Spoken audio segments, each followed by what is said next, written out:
Okay.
All right, good evening, everybody. Thank you. Welcome to Beyond Baroque Literary Arts Center. My name is Quentin Ring. I'm Beyond Baroque's executive director. We've got a little bit of a crowd here. We'll try and get everybody seated as they come in. But welcome to Asian Poets and Writers in Solidarity with Gaza. We're very, very glad to have all of you here tonight. This is an extremely important event. We're going to get into that in just a second, but just a little bit about the space. We are a literary arts center. We are dedicated to nurturing writers and new writing. We do that through providing workshops, readings, community events. We have an art gallery, we have a bookstore, and we're very much a space for writers to find community and particularly to come together in solidarity with important causes, and that's very much what we're here to do tonight. Just to tell you, I won't tell you too much about some upcoming programs, but there is something on Saturday that I hope you will consider coming back for. That is a program on poetry in translation, Arabic poetry in translation. It's called Weaving a World.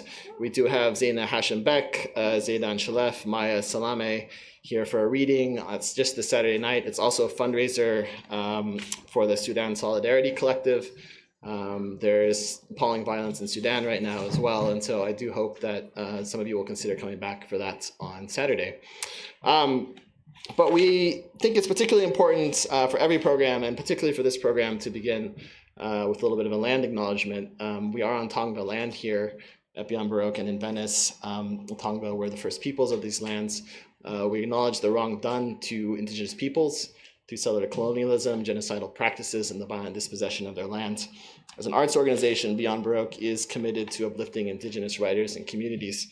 And that is profoundly linked to this program. What we're seeing in Gaza right now is a genocide, and it is a genocide driven by settler colonialism. It's a logic that has affected and caused untold millions of deaths around the world, here on this continent, and on pretty much every continent in the world.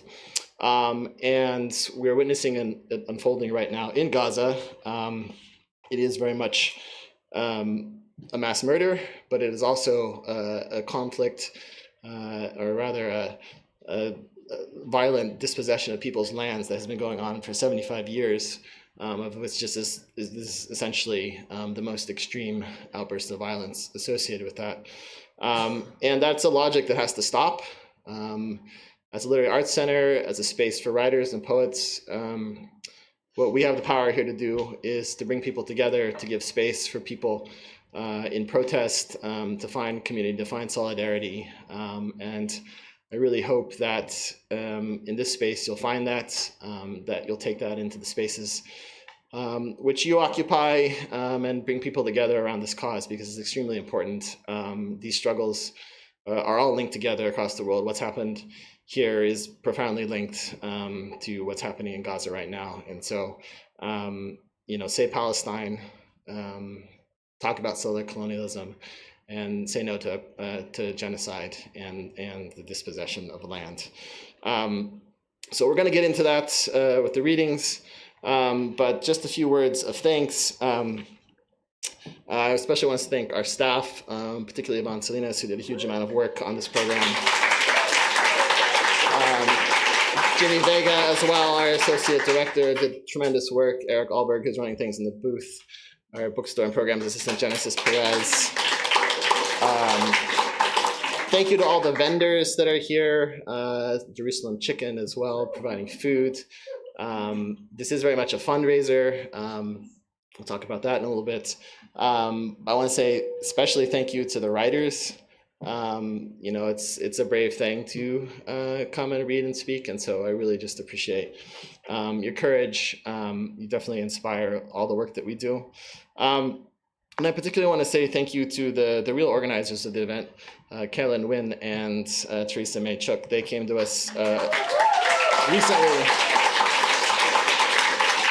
saying they really wanted to do a program around organizing Asian American writers around the violence in Gaza. And I was just so grateful to them for proposing this and really doing a huge amount of work. Teresa is going to be the MC for the night. She's going to introduce everything. So my only final words of thanks is to all of you for being here. Thank you for making your voices heard. Thank you for contributing. It is a fundraiser, like I said, will be many components of that Teresa can discuss. But I do hope that through events like these, we can affect some change, and it does inspire me that we can search for a better world, because we really need it. Thank you so much.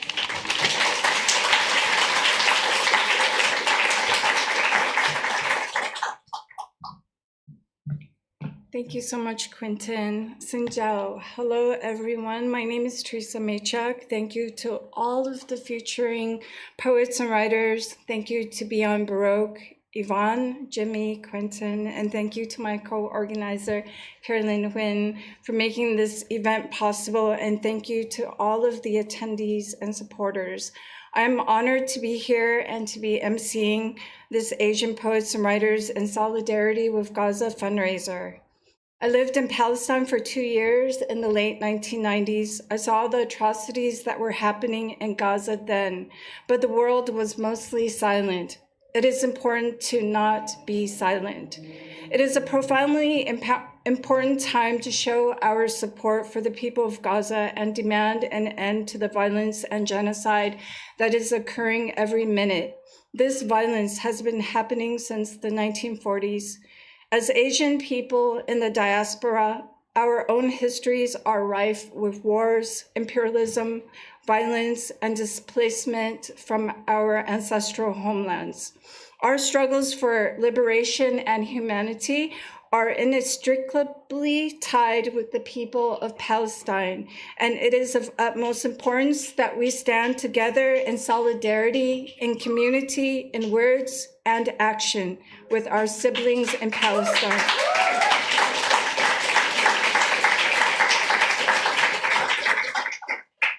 Thank you. I'd like to introduce our first poet, Jessica Abugatas. Jessica Abugatas' debut book, Strip, won the Adel Adnan Poetry Prize and was published in October 2020. Her poems are forthcoming or have appeared in Poetry, the Kenyan Review, The Nation, the Yale Review, and elsewhere.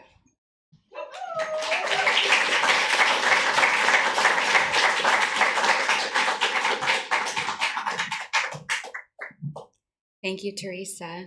Thank you to Beyond Baroque. And thanks to all of you. I'm going to read a new poem. Palestinian American Autobiography.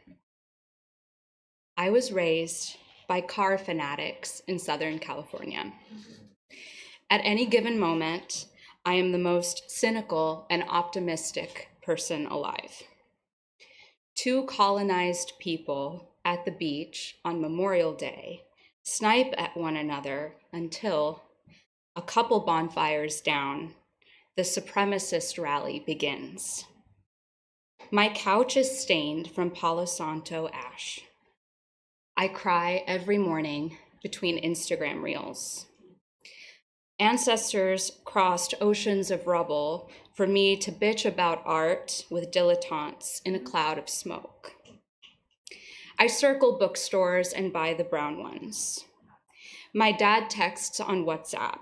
He needs help setting up auto pays. On video, Marwa shrieks while her father's body burns. I haven't seen my father in 2.5 months. In a courtroom, I lurched behind him, flinched how he addressed the judge. Today, I schedule a deep clean of his kitchen, purge the rotten fridge, leave a half pack of Marlboro Lights on the island. I'm getting old immediately. I read at a pace of half a page a day. I forgot the alphabet. Crows are walking on top of my head. My heroes offend. My friends talk about me behind my back. Anything's better than silence, lawnmowers, construction, ambulances, 3 light left turns midday. My sorrow is bottomless. No one understands my irony. I miss being hurt by the old hurts. The past can't kill me now that I know the present. Thank you.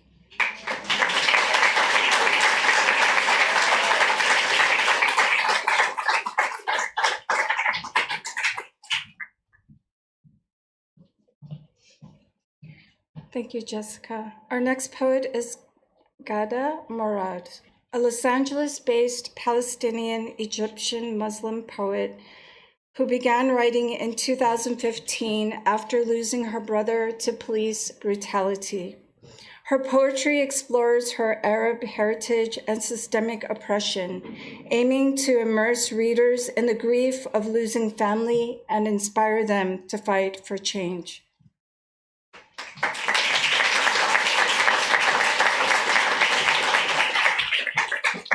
Hi, everybody. I wanted to start this off by actually reading an excerpt from my diary from 4th grade. Some context, I grew up in the San Fernando Valley, and I was one of 3 Palestinians in my entire elementary school.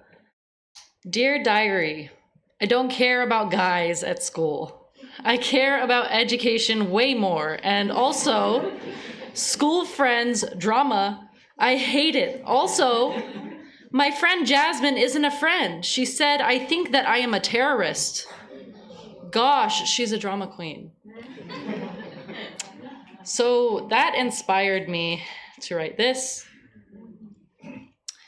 There is an importance in sharing and knowing love, in shaping and hearing the heart, how it pounds uniquely in all of our chests, and how I want to climb each of your ribs and reach your ears and tell you to teach your kids to humanize me, to teach your child to love me without question, and to reach out to me with acceptance, with all of my aches and anxieties. For you and your mother not to wince when I wondered if you were Muslim too, because you treated me with such kindness for so long, I felt we were one and the same. My heart broke when I realized it wasn't true, that it was all an act, inauthentic. I felt like a fool. I wonder often why it was offensive for you to hear you were like me. What's wrong with being like me? I am like you, a child with curiosities and wonders. I concealed myself because mother worried of judgment about who we were. It was hard in the US after 9/11. I met people who changed their names from Jamal to James and Abdullah to Abe, not because they weren't proud, but because they were exhausted. We felt ourselves reduced into nothingness, our lives being worth a fraction of yours. You've left us without dignity. It's exhausting to hear it so frequently, to hide my identity, to respect those who don't appreciate my identity, and to be proud of it all at the same time. I wrote one other poem that's unrelated.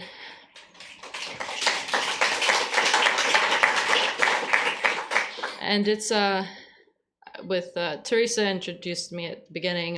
It's about my grief. I won't go into it too much for the sake of time. I think a lot about how things end. The workday, the bag of fruit in the fridge, days, relationships, life. I feel like I spend more time thinking about how things will cease than actually enjoying them. I am consumed by the ending. I think about the last smile I'll get from someone. I smell the moment and I want to lock it into a box and hold on to it. I am fearful of how moments will escape me. I assume death is at every corner. I embrace others with great grip while I struggle to get one. I have moments of panic where I am reluctant to experience life. I hesitate to get to know new people because of the risks that come with companionship. And though I love loving others and it brings me absolute joy, I see the end before I see the beginning. I see the bad days on the horizon. I wonder how things will sour, or the person before me will die. See, grief makes you pessimistic and fearful. It makes you hold on to moments so tight it seems like you're grounded. And in the moment, but really, you're scared of losing it. New interactions appear beautiful, but the blushing cheeks and loud laughter look like a new opportunity for grief. More people, more grief. More love, more grief. More laughs, more moments to grieve. Grief-stricken, I am frozen in place, and I don't want to experience anything. I don't want to experience the pain of loss. So if I have nothing to grieve, right? But my heart is so spacious. I want to fill it with my loved ones. I want to meet new loved ones. I want to let them into my heart. I want them to break my heart into a million pieces. The more broken, the more shattered, the more it breaks, and I become sawdust. And the more I break, the more I know I lived. And grief only reminded me how much I loved. Thank you.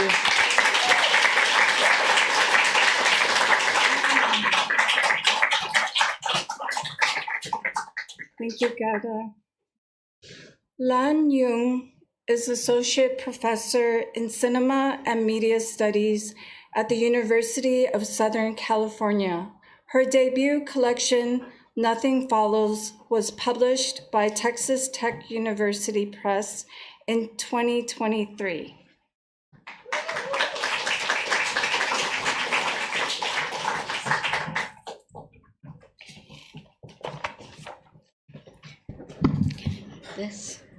Hello, beautiful people. So happy to be here and honored to be among poets and writers and activists and artists who care about Palestine. I'm going to read two poems. They're part of a new collection I'm working on. The title of the collection is called Grieving is Not a Passive Act. This poem is called Grieving is Not a Passive Act, for Rafat Al-Arir. Today, she turns 4. Simone, after Nina, wakes up with a bloody nose.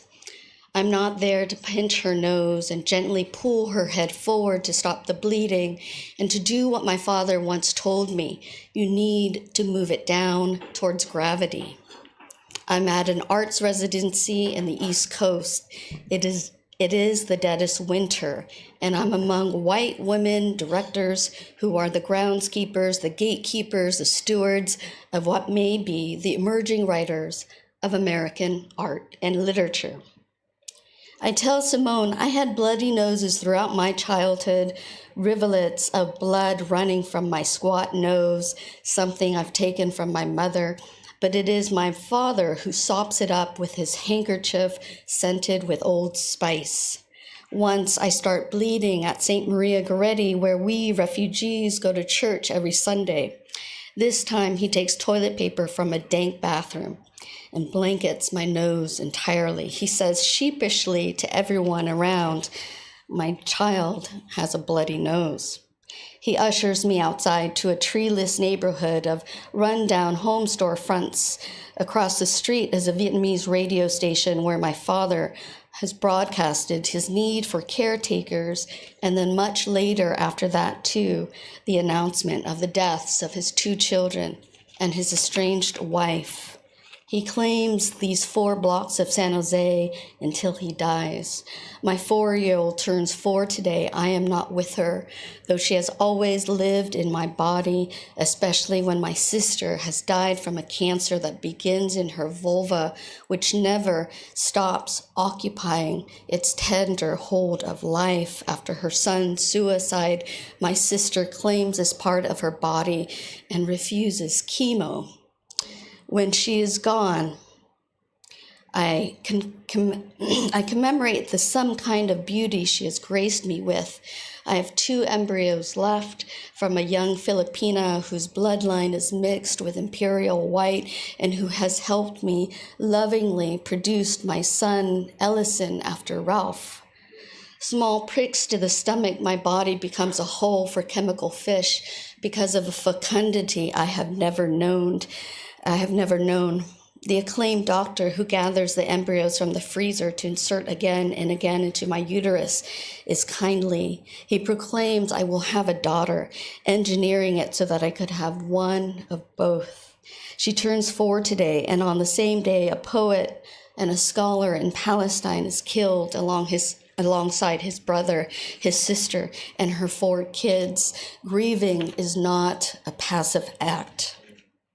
Next year, she turns 5, and her age will equal the number of people who has died in my family, my mother, my brother, the father picked off by a slow violence by the colonial wars my father has soldiered for and trained on to his daughters, whose wonder, beauty, creation bloom for me in our wood-paneled kitchen where we treat our wounds in winter's dark.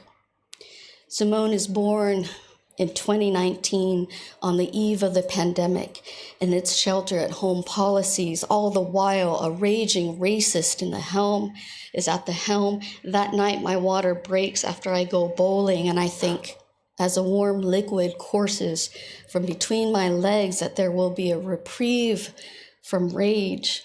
But of course, that's not true. My sister's bodies tell me so.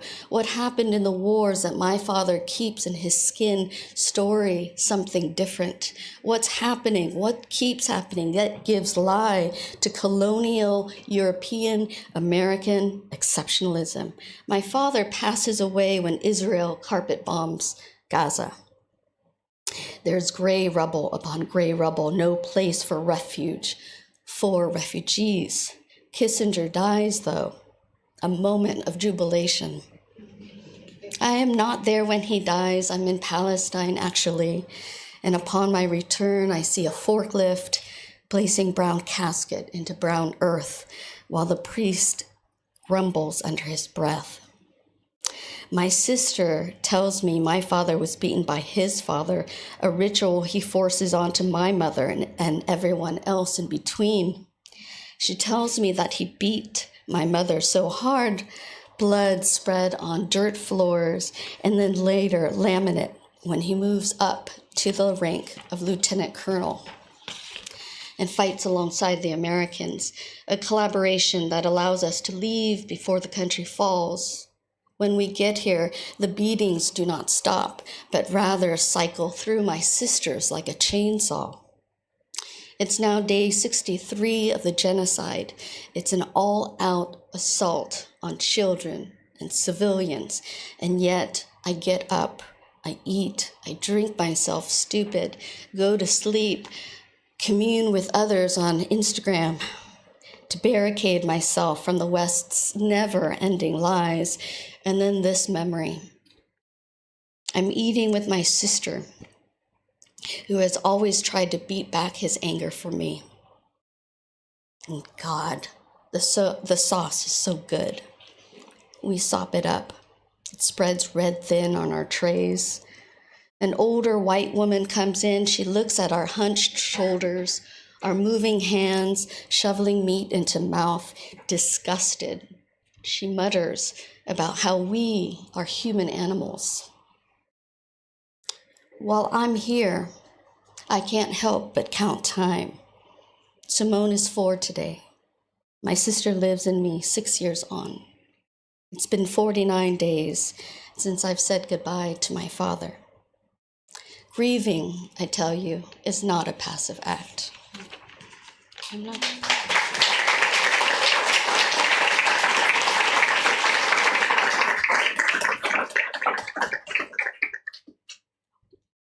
Thank you so much.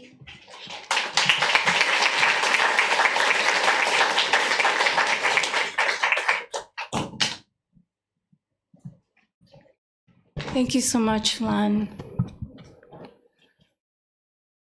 Do Nguyen Mai is a Vietnamese poet, educator, and political scientist from Southern California who is the author of 2 poetry books, Ghost Still Walking from Platypus Press and Battlefield Blooming from Satu Press. Broadly, their work explores the perils and possibilities of life at the intersections of poverty, policing, and the violence of displacement.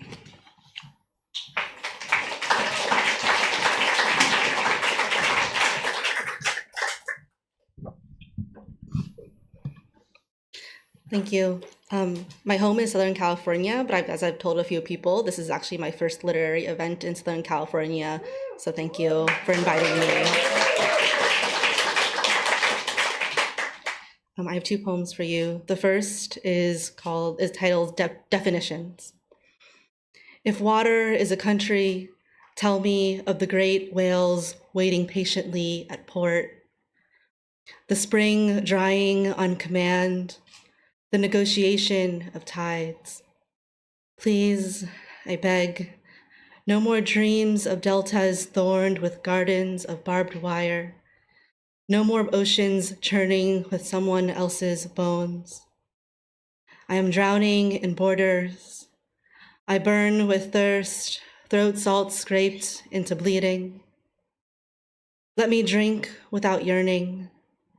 Let life be life. Let me prick my fingers on dragon fruit branches, learn no other sharp objects.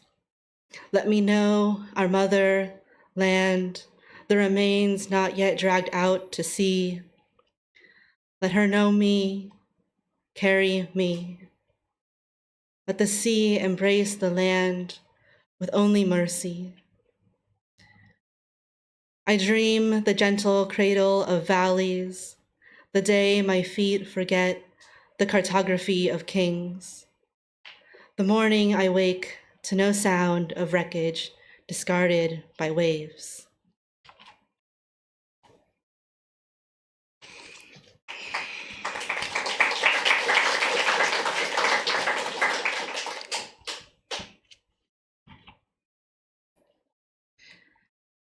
Control actuation systems, which help the F-35 launch guided weapons, are made by Woodward Incorporated in Santa Clarita, California. Engineer, do you know, you design death in two hemispheres. An artist, now a refugee, hands ground to dust in the unrelenting churn of the assembly line. An artist, now a refugee, hands shattered into splinters scattered between the memory of olive groves. Engineer, do you still believe, even now, in the possibility of precision? Thank you.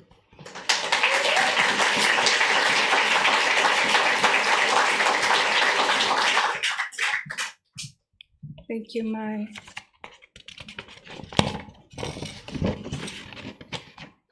Tracy Kato Kiriyama is based in the South Bay of Los Angeles on unceded Tongva land.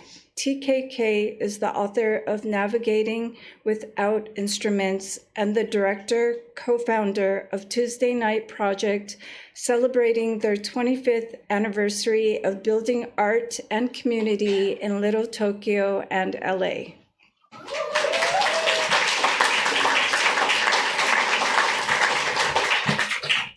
Carolyn, thank you, Teresa. Thank you, Beyond Baroque. I come today after 2.5 months on pilgrimage from Manzanar, where we took 2 buses of organizers from across the country representing several movements, including Palestine, and then to Tulsa to commemorate the 1921 race massacre of Black Wall Street and the community of Greenwood, and just a few days ago in Tule Lake, which was a site of segregation and the largest camp of resistance for Japanese Americans during World War II, and that's where my father and grandfather were. Fire near fire. Whenever we talk in community about Manzanar or Tule or internment or American concentration camps, we often hear about the dust, the irrigation by the hands of the Japanese farmer, the bitter winds, the dances and bands, soldiers and baseball. We discuss so little on the factions and fights between the incarcerees and those they called dogs, for turning inward to police their own, or the resistance behind the riots and the bullets that hooked into the runners who tried to pass over barbed wire hurdles, or the old men losing their minds and monthly earnings in gambling circles from one block to the next, or the queer lovers hiding, or the queer lovers contributing, or the queer lovers loving, or the girls who screamed and winced naked outside of 1,000 eyes from the stockade at Tule Lake. We never speak much enough or at all about the fire.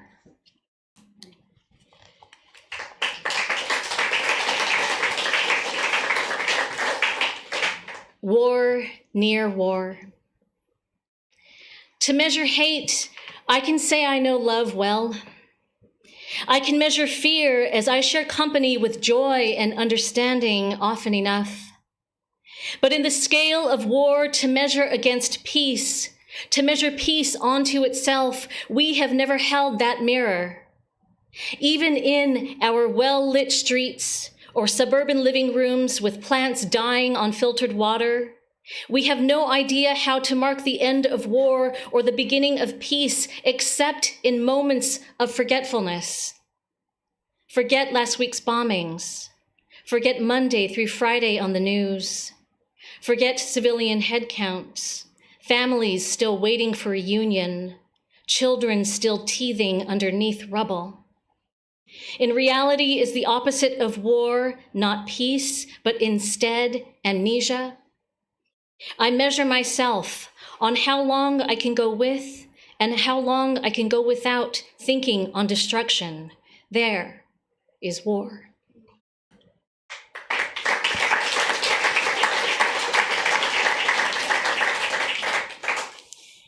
Weeds.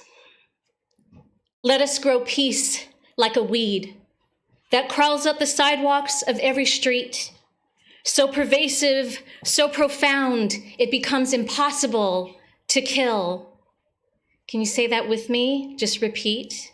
Let us grow peace like a weed that crawls up the sidewalks of every street, so pervasive, so profound, it becomes impossible to kill. Let us grow peace. Thank you.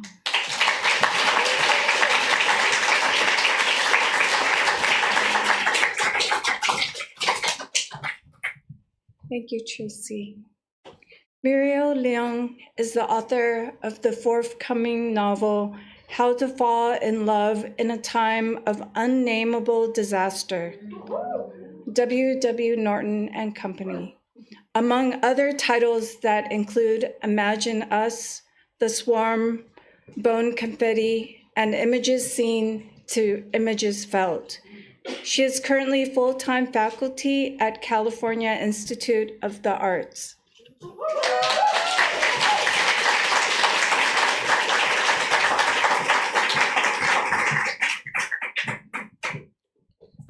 Thank you so much to Teresa and Carolyn for organizing this, and thank you so much to Beyond Baroque too for being one of the few arts and cultural organizations standing up during this time. Yeah, give them a round of applause. I want to start with, I've been starting a lot of my readings recently with a reading of a poem from a Palestinian poet, and this is from Noor Hindi, entitled Against Death. After my best friend died, I became jealous of the fireflies and kept smashing them against my forehead. I wanted my loneliness to be visible to those I loved, for people to see the yellow balloons I hid in my lungs. What I'm saying is, I couldn't breathe for an entire year. When they tore down her elementary school, we all lined up days later for bricks. We held them against our bodies. I like to think that this is how we embrace our ghosts. Years later, it took my grandfather 3 days to die. I grew so bored I left to get ice cream. In the car, with the July sun soaking my back, I let my tongue protest death. Hours after my grandfather died, I wanted to take a photo of his body, his skin the color of faded marigolds. As a child, when my goldfish died, I mourned the entire ocean. My father told me children in Palestine die every day. Hours before dying from cancer, Jim said, "Take care of yourself." I said, "You too." When I visit graveyards now, all I see is grass and grass and grass. I think about how it takes forever to get to nowhere. Maybe I've outlived my life and would like to become a bird. Dear God, dear earth, dear clouds, why should anything die? I want it all to live forever. What I mean is I want to stand in my garden and gaze at the sunflowers. Amen.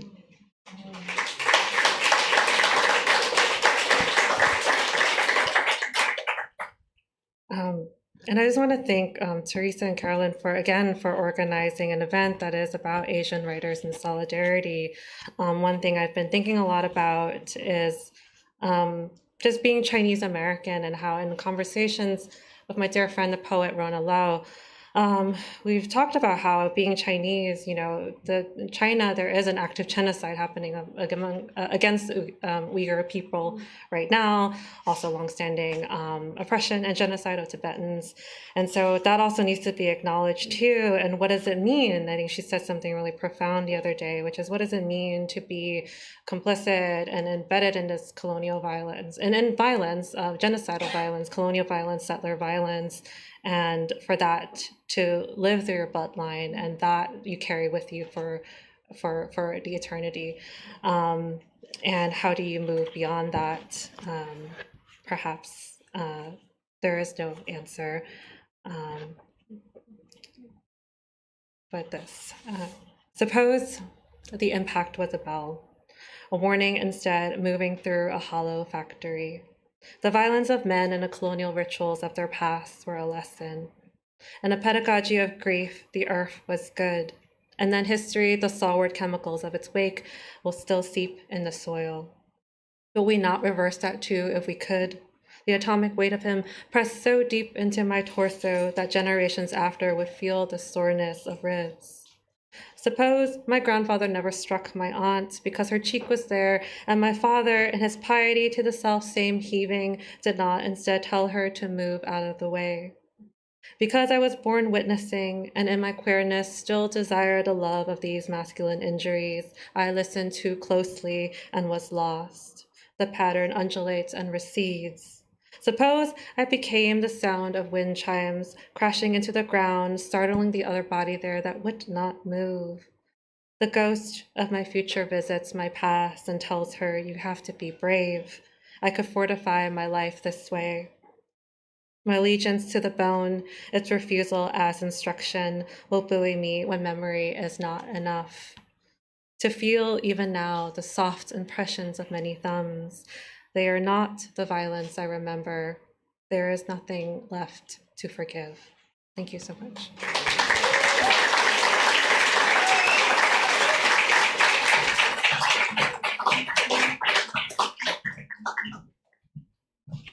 Thank you, Mario. Nilanjana Banerjee's writing has appeared in places like Harper's Bazaar, World Literature Today, the Texas Observer, and many other places.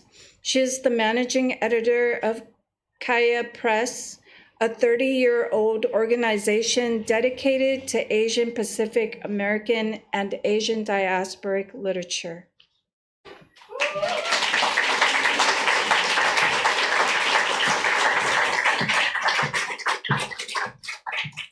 Thank you so much for having me and for this event so important. I'm going to read a little bit. We, Kaya Press this spring, in collaboration with Protein Magazine and Mizna, printed a chapbook of an essay by a Palestinian American writer and artist, Fargo Nissim Tabaki, called Notes on Craft, Writing in the Hour of Genocide. And we found it really useful for us internally in the Kaya staff as we were trying to come to terms of what do you do as a publisher, what do you do as a writer, a teacher, a parent, a citizen of this country at this time. So we have, we made 500 copies and there's some here, so please grab one and pass it along as well. I'll read a little bit from part 2 of this essay by Fargo. 2, to write in solidarity with Palestine is to write amidst the long middle of revolution. Between 1936 and 1939, Palestinian fellahin revolted against the economic deprivations imposed by the British Mandate and a growing Zionist movement in Palestine. Their revolt involved coordinated general strikes and violent resistance to the beginnings of ethnic cleansing and forced displacement. In response, the British instituted a set of policies which would become the 1945 Defense Emergency Regulations, which allowed British officers to bring about the full repressive strength of empire to bear on Palestinian peasantry to brutally destroy the revolt. After the Nakba, these regulations served as the basis for much of the State of Israel's legal governmental structure. For 75 years then, Palestinians have existed, violent or not, political or not, active or not, in a state of revolt. We are legally defined as such. The law and its human enforcers across the globe act accordingly. This means that as long as Palestinians have lived under the colonization of the Zionist state, and until Palestinians are no longer subject to a state whose definitional contours are premised on their existence as essentially threatening others, the revolt has been and is in progress. It is a daily lived thing, and Palestinians have always labored to define its shape for themselves. The Great Revolt, the First Intifada, the Second Intifada, the March of Return, the Unity Intifada, the myriad forms of resistance, both minute and maximal, spontaneous and organized, armed and unarmed. These are part of the long and ongoing essential intifada, a long and ongoing revolution that has taken many forms and will continue to evolve, and whose endpoint is liberation. Palestine demands that all of us, as writers and artists, consider ourselves in principled solidarity with the long cultural intifada that is built alongside and in collaboration with the material intifada. We are writing amidst its long middle. The page is a weapon.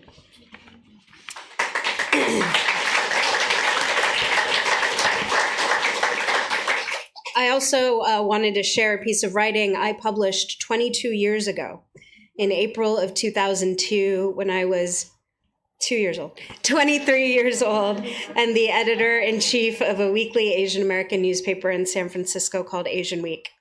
It was during a major attack on Palestinians by the Israeli government named Operation Defense Shield. One of my favorite lines of poetry once was, quote, "While spring is in the world, my blood approves, and kisses are a better fate than wisdom," by E.E. Cummings. Reading the Sunday papers this weekend made me wonder what spring is like during a war, whether there are moments when soldiers and quote-unquote terrorists, victims and mourners stop and notice the sun shining. Leaders in countries as diverse as Japan, Turkey, Greece, France, Jordan, and the UK have made diplomatic pleas to Israel's Prime Minister Ariel Sharon to stop what many are calling genocide. Yet the United States pleads ambivalence, with Colin Powell saying what the Israelis are trying to do is rout out terrorists, and we understand that. As Asian Pacific Americans, perhaps some of us are wondering what our connection to this distant debacle really is. This morning on the train, I was reading scholar-activist Vijay Prasad's latest book on Afro-Asian connections. In the foreword, he opens with, "My sense of being an Indian in the world is mediated through the struggles of South Africans for liberation." He goes on to say that he found his America in the heart of the global fight for justice. These words resounded perfectly with me as I stand in solidarity with the 35-year-plus struggle for Palestinian independence. It seems that both Israeli Prime Minister Ariel Sharon and President George W. Bush have been permanently blinded by the blood of bombers. But when will there be a global understanding of the inherent connection between state terrorism and individual acts of desperation? A few months after I published this editorial letter, and several others like it, I was called out and put on a list as an Asian American anti-Semite, accused of trying to turn Asian Americans against Jews. It was intense and scary, but nothing even close to the doxing and terror young activists are going through today. I remember being 23 years old and standing in solidarity with the struggle for Palestine then, post 9/11. I'm so proud of all the young people standing up today. Free Palestine.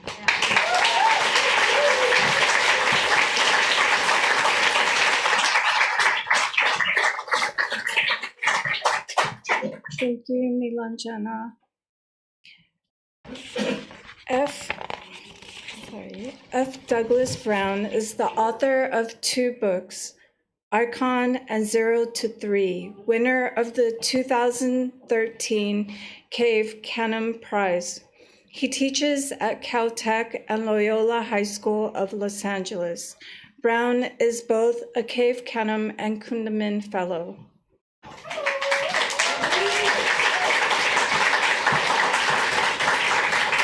Thank you, Teresa and Caroline. Thank you, everyone, for being here at this gathering. Tonight I'll be reading a poem originally written for my blood sister Monica and my ink sister Tracy, who you just heard. This remix includes the words of two Filipino Manongs, poet Al Robles and Wahat Tampoyo. Both were activists in the fight against the closing of the I Hotel. The I Hotel was a San Francisco apartment building that provided community and shelter for so many seniors. The affordable housing hotel housed Asian elders of all kinds, but mostly Filipinos. As the San Francisco financial district started to grow, the powers that be sought to remove the I Hotel and other surrounding spaces in the area known at the time as Manila Town. The I Hotel became a site for Bahamian spirit, which looks out for all family and community folks. As a poet of mixed race, I stand in solidarity with Palestinians because both cultures that stir within me have faced genocide, have faced Jim Crow, and have faced yellow peril. Without trying to equate or diminish what is currently happening, we are here because we recognize what is happening in Gaza, and we stand linked arm to arm against the human rights violation. As poets, we also recognize language surrounding this issue is being used poorly. Any call for a ceasefire, any call for Palestinian liberation is not anti-Semitic. As poets, we open our language and we use our language. So when we say free Palestine, I hope folks will hear free Jewish lives. This is alternative language for transformation, a remix. Not tangled blood, no knots morphing and clinging cells to shear the cat, not tissue, no percentages, no rates, nor a scale to kick around, no feet to shoot pink ribbons, not a bowed head anywhere to hang, hurt, or remove. No, you're not dead meat, not made up or in line for a makeover, and even though you like it, no need for oil or back rubs. There will not be a pepper tree full of juju or voodoo forests for free doses. No seance or prayers sent to stone or hard ears. No officer kicked this habit. Not a thief tiptoeing, hands wet with wrong, and no, not a warrior. Their victories and defeats, both measured by destruction. When you transform in this world, in this now, the violence in your blood becomes two birds protecting a vision of what ought to be. Two birds singing on both sides of your back. A tattoo, the right forms wings as pointed teeth, ingesting the grace, inhaling the good take, ink in fight and feather on the left, spreading to the sunrise, over the shoulder and straight to the heart. Manong Ao says, rain will fall and wash your skin down and will tear off your clothes.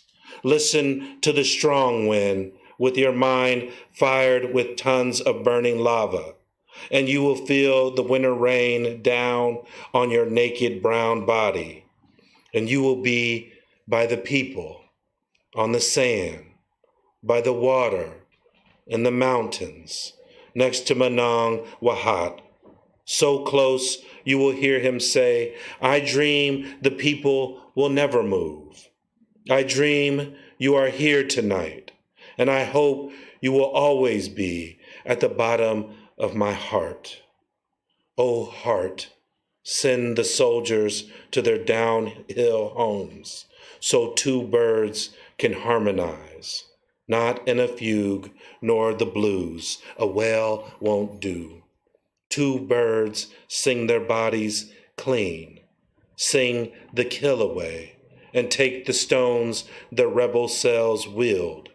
Sing seeds and expansion, fields of faith, waving, as far as the eye can see. Thank you.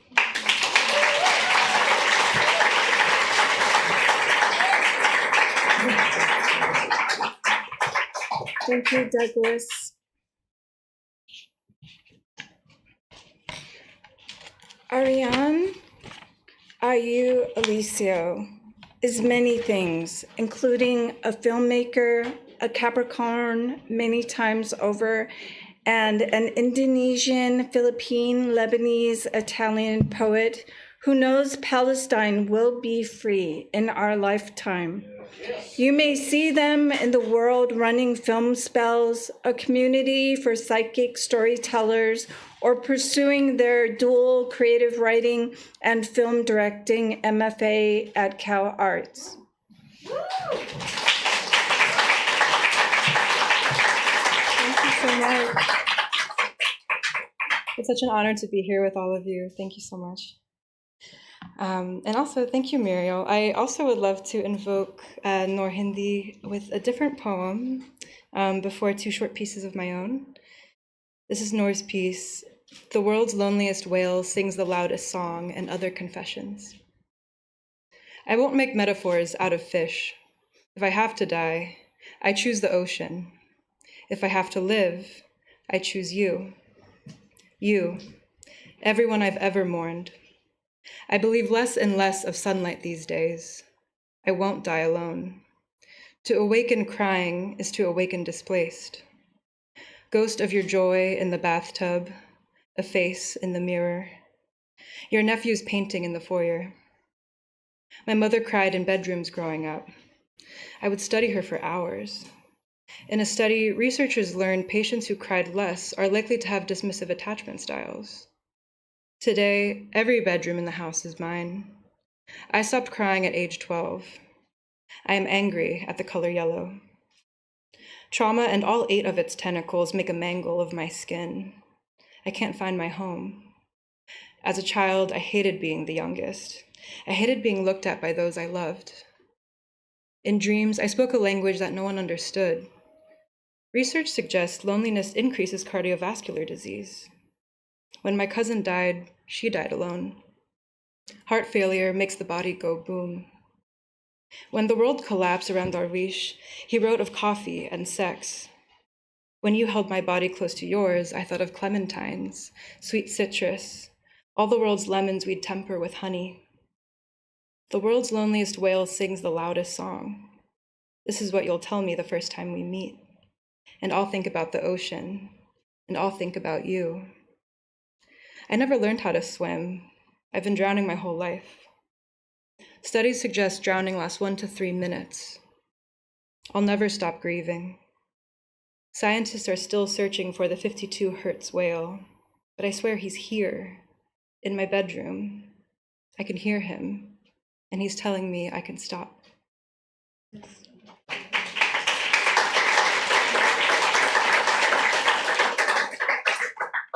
And this next one is dedicated to my late Lola, who I lost on my birthday last winter. And yeah, this one kind of speaks to the seepage and collections of empire, but also of care. Rot often has less to do with decay and more to do with accumulation, so just in case. Tupperware empire, Crackerton underbed, don't throw that away. Piano cassette archive, repeat, are you crazy? Next, you will see suitable surrogates, makeshift home, repeat. What a waste. Holy grotto. Post-occupation, fridge bunker, field mouse glue trap tinsel wisp. Too small to remember. Tethered Bic pen, biblical list pad of nothing to remember. Humming. Organless ecosystem under your kitchen feet. Otherwise immaculate, listening for little star scaffolding. Estrolitha creaking above the dangers of your excess. The ants on your arm, post-syrup vat fall. Don't touch. Can you reach that? There. Devotional shoebox monument. Dollar store Wegmans church table giveaway under the Tuscan sun. Used unwrapped regift. Trust me. How many hands held onto this water-warped case? But it's a great love story. You will see. The disc skips chapters. Substitute birthday candle, eject. Day after Christmas, Diane Lane in a landfill, with other families' proper nouns. Thank you.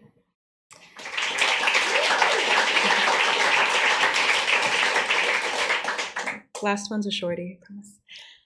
Ethics statement for E, 2019. 1, you are connective tissue. 2, get used to time traveling and operating on multiple planes at once.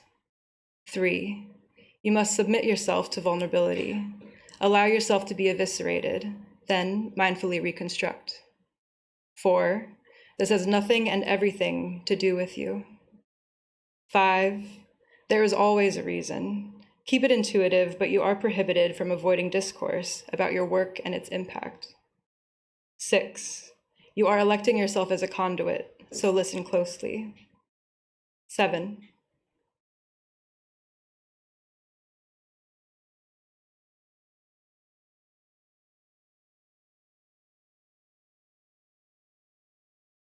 thank you.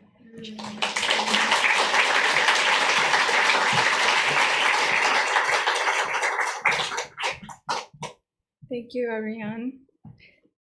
Seba Sarwar is a multidisciplinary artist whose writings have appeared in publications including Creative Time Reports, Asia, Magazine of Asian Literature, Ka Lalu, Los Angeles Times, and elsewhere, while her short stories are anthologized in Feminist Press, Akashic Books, and HarperCollins India.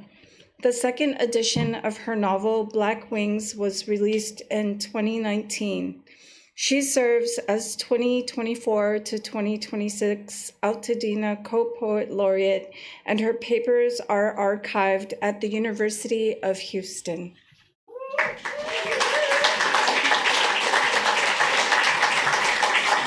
Thank you so much, and thank you, Teresa, Beyond Baroque, and all of you for being here, all the amazing writers, and really honored to be here. The last time I was at Beyond Baroque was actually in December, and it was a fundraiser. It was also a fundraiser for Palestine. It was, on that day I shared a video by Bizan, Palestinian journalist. All of us know her work. So I thought I'd open with the transcription of a video that she posted on June 30th. I am not evacuating to any places because there are no places. There is no space for people, and I have been searching for like 5 hours. I am also now in a place that needs to evacuate. There are no places. I don't know what to do. But it doesn't matter anymore because I am tired and I don't care what will happen. If I die, it will be good for me. Anything is better than me living the life I'm living right now. So I'm posting this video.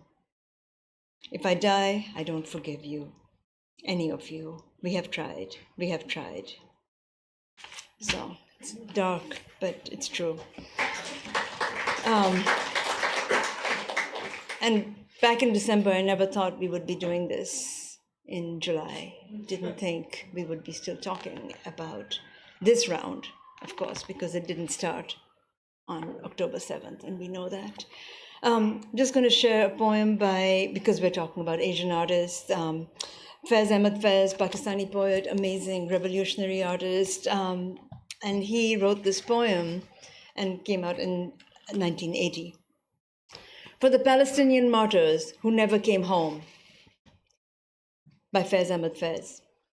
Wherever I have gone, earth of my homeland, the scars of your humiliation burning in my heart, the candle of your dignity alight in my heart, your love and the pain of your memory came with me, the scent of your orange blossoms came with me, the company of every unseen comrade stayed with me. So many hands clasped to mine stayed with me. In the unfriendly streets of a foreign land, I wandered. In unknown cities without names or signs, I wandered. I opened my banner of blood, even there, and the flag of my homeland, Palestine, waves there. Your enemies laid waste to one Palestine. In each of my wounds lives another Palestine.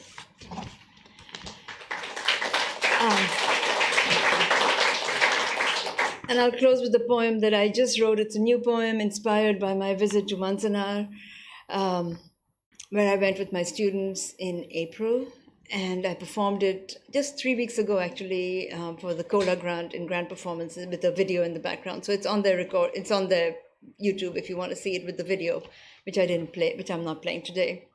The poem is called "How Many Monuments Must We Construct?"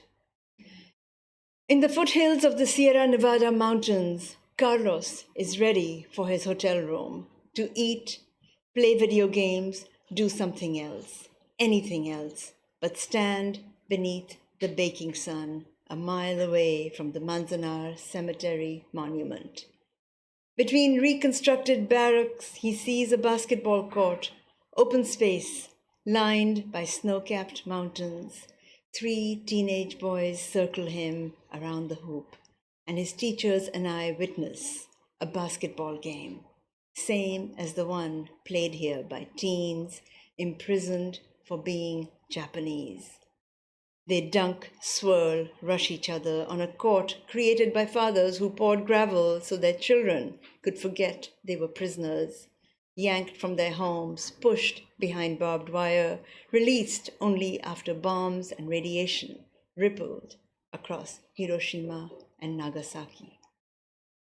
Today, only archives exist about the 1.5 million killed during partition, and spaces such as Los Angeles' Museum of Tolerance, Dhaka's Bangladesh Liberation War Museum, Santa Fe's Museum of Indian Arts and Culture exist to honor and remember those killed in genocides over multiple centuries.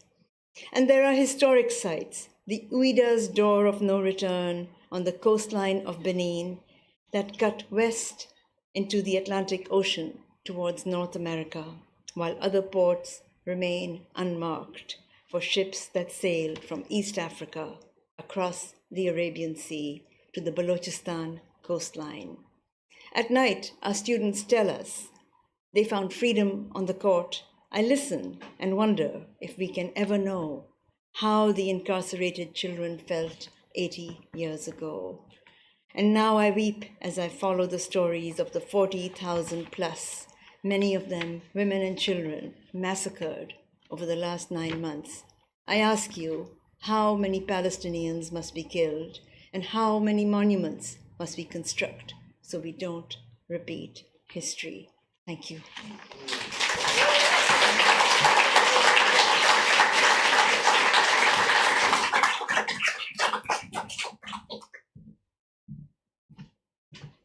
Thank you to all of the poets and writers for such a moving reading. And thank you again to Beyond Baroque, Yvonne, Quentin, Jimmy. Thank you, Carolyn, again. As Quentin had mentioned at the beginning, I hope that this reading brings us together in community and that we continue to stand in solidarity in not only words but in actions to support our siblings in Palestine and our siblings here who are suffering, and continue to support our siblings worldwide. In the Sudan, I hope you will attend Saturday's reading if you have the opportunity. But thank you again, and please check out the books that the authors here that have donated for the raffle, and please enjoy some Jerusalem chicken food. I'm very happy to see so many people here and hope that we have raised a lot of funds for the refugee families in Gaza and also medical aid for Palestinians. Thank you, thank you.